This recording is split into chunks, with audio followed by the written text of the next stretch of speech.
There are thousands, millions of people who create in many different ways, who give, who share, but who remain unknown, hidden creators dazzled by the lights of fame, concealed behind the scenes, a whole community proud of their secret identities, joined just by the sake of creation.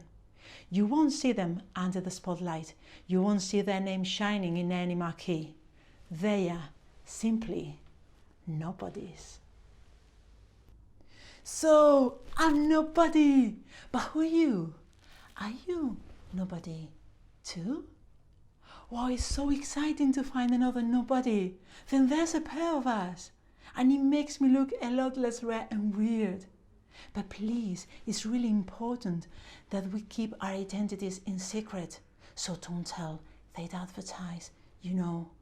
And if we discovered, we lost, and we won't be able to be nobodies anymore.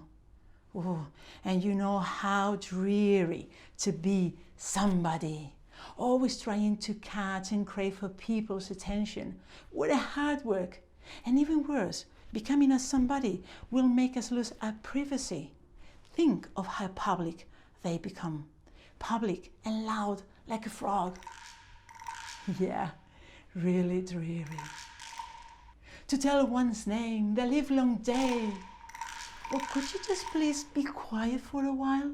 I'm trying to talk, and anyway, it sounds like you've not a lot to say, have you? Oh, come on, don't croak to me. Go croak to an admiring boss. Yeah, I'm sure it will be full of anxious masses waiting for your superb presence. Of course, that's what I mean. I'm sure they'll worship you, whatever it is that you have to croak. Now go, please go. Don't waste your magnificent croaking with me. Oh, come on, Sosh, leave me alone. Much better. Well, all jokes aside, what Emily seems to be doing here, at least in my own view, is to openly mock fame and those so-called celebrities, to whom she refers in this poem as frogs, comfortable in the public eye, always seeking validation and compliments, constantly singing their own praises really loudly. Those who in the end act like puppets of fame itself, thus becoming totally unnatural and unauthentic. She mocks those people who live just for fame's sake, and who, by doing so, unconsciously conceal their true talent behind its dazzling lights, which blind them, and which unfortunately let them show just a superficial image of all their profound and real potential. But most important of all, and very specially, Emily devotes this poem to the nobodies, to those who do work for creation's sake, and whom she praises precisely for avoiding that search for massive recognition, what makes them be more genuine and real. To those who feel uncomfortable under exposure, and so mostly seek validation and beauty inside themselves and not outside.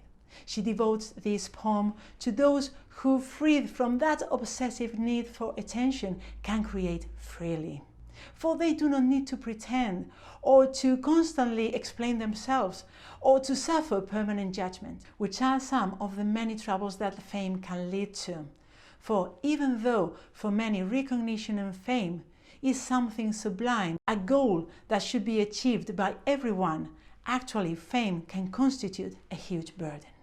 So, hidden creators of the world, enjoy your intimacy and authenticity. Feel free to live, work and create between the shadows. Feel free to be just a nobody.